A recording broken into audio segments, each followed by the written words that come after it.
Up and down that effing clown. I'm going to have to watch my language a wee bit. I noticed a few times I'm on... I'm just at the...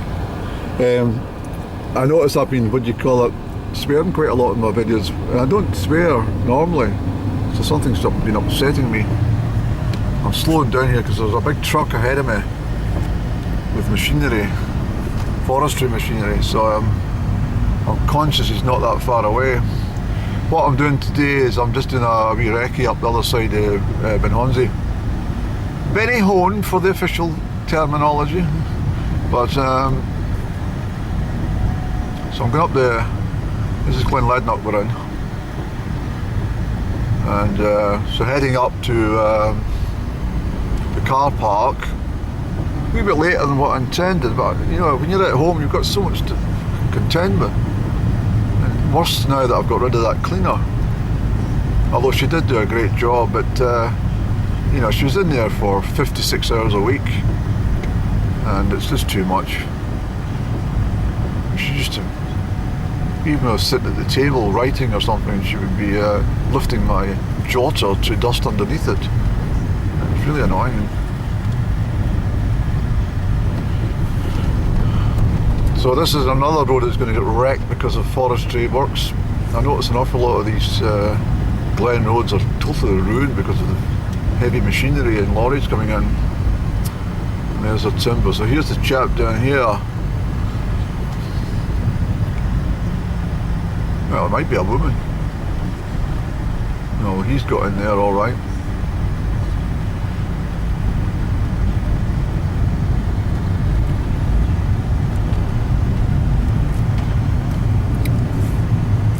He's giving me a wave because I was speaking to his mate. I thought he was trying to offload that thing in the back on the middle of the road. I said, well, before you start, going to let me pass so I can get up the road. But there was just something of blather, so he's just giving me a wave to acknowledge that sorry to keep me back a couple of minutes. Give me a chance to get the camera out. I don't think this is a very great view you're getting. I've walked this whole route many times, and I don't like to hark on about my achievements, but this one I walked from Ardonig in Loch Tayside right over the pass and along Loch Lednock, and then along to Innergeldy itself, and then down to Comrie, where I had to catch a bus and ran the last mile or two in my heavy boots and rucksack swaying all over the fucking place. It's a very pleasant glen, but of course it's a very popular route for the climbers, and coming up here the weekend is just a bit of a no-no nowadays. This all started because of these television shows, the BBC trying to fill a gap. I mean, I'm all right. I mean, don't get me wrong. I'm not annoyed at every single thing that happens in life. But what I'm saying is that the BBC run out of ideas for their shows, and then they start meddling with fucking places in people's lives that they normally wouldn't have done in the past. So all these quaint, quiet glens now become saturated with people trying to bag the one Munro at the back there. The Munro, for, as you probably know, I don't want to lecture, is any mountain above 3,000 feet. So we have Benhonzi. It's the only one, apart from over towards Big Vorlock and Stuka Croin and up into the Laws Range, of course.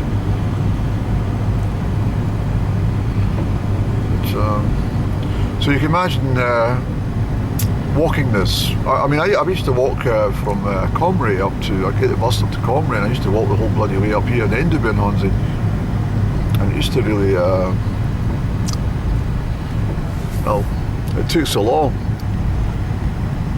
before you, and you were absolutely shattered before you, well, not shattered, but you know what I mean, a lot of your energy had gone before you even started. I think that's why I was ended up being so fit. It's because I had put in a lot extra mileage before I would do any hill back and forth, and so therefore you had all that extra stamina. Not be long before the lambing's starting here as well.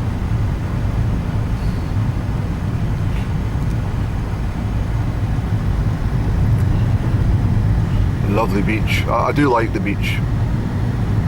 Up and Down likes beach. Not the beach we're lying on.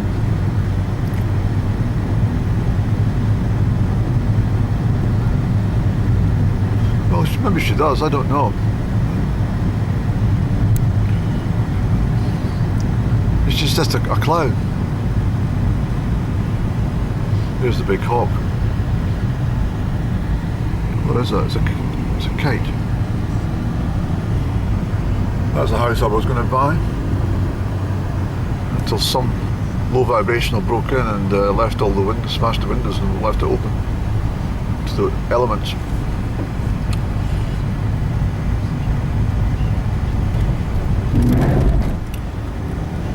Okay, we'll switch camera off just now because I don't think you get much of you anyway. So the point of today's drive, did I mention it already? I've got a bit of dementia, I think. I'm going up in a recce. I'm looking for a bridge at the other side of the mountains. I want to see if that bridge is still existing. It's certainly on the map, but I don't trust maps sometimes, and I can make a long journey for no reason. It's to get on the back hills of the Free Estate at the weekend if the weather holds. Far away from the madding crowd. But so I got a few miles ahead of me today, and dependent, I mean the lights, we've gotten daylight until 6 o'clock anyway, but I'm never keen in driving this road down complete darkness. I've done it a lot of times, but it's I'd rather be home for 6 o'clock and get my I'd rather be home for 6:30 and get my meal prepared, but so I'll give myself 6 o'clock deadline on this to get back to the car. There's a few walkers looks into the car park today, so let me switch the camera off. God, there is a few already. So I've got my rucksack and I've got my staff.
There's a couple of red squirrels over here at play. You probably not see them actually. There's one up there. You won't see them, I don't think. That's the third red squirrel I've seen since I've left the car.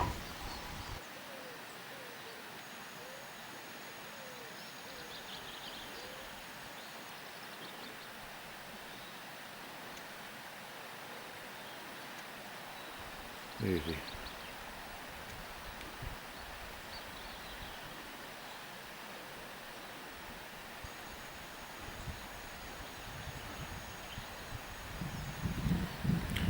He's having a lot of fun.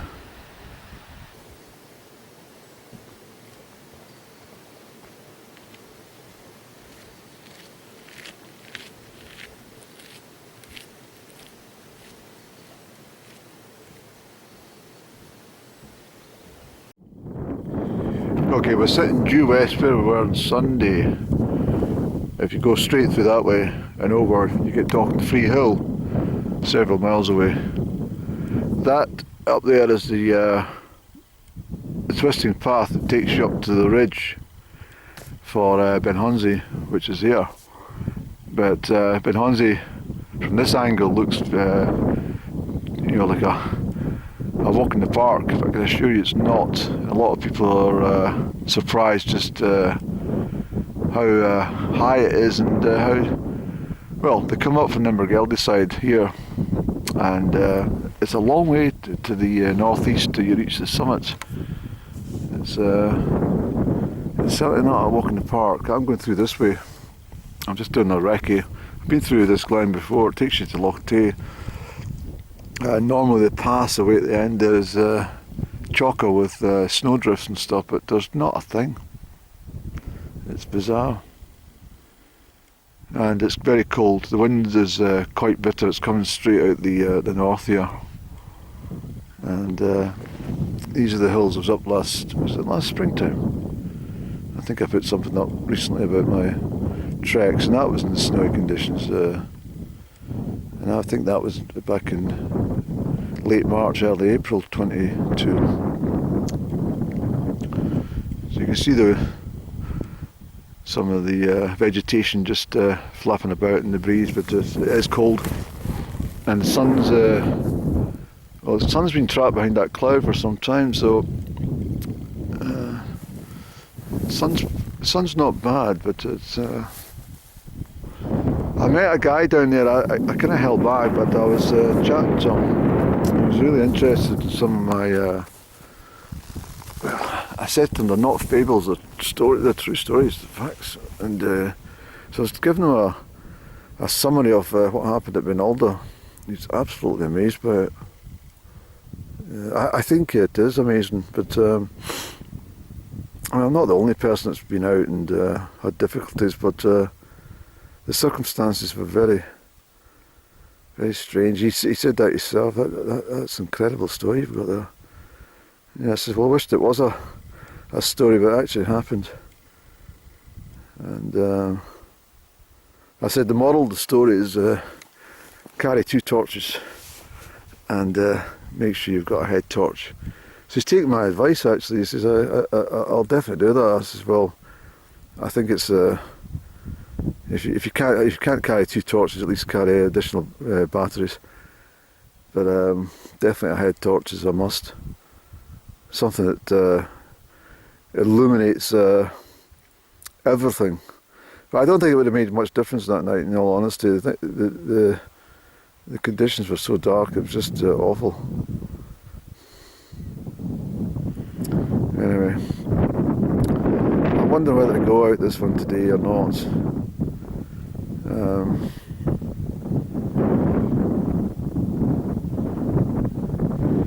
So I was going to get out to the if I take a right. I want to check to see if a bridge is still crossing the Almond. I think I mentioned that earlier today.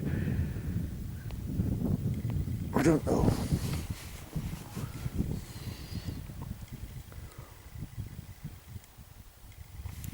I think we'll walk along. We'll give it till we step foot into the sunshine and see how we feel. Yeah, that's what we'll do.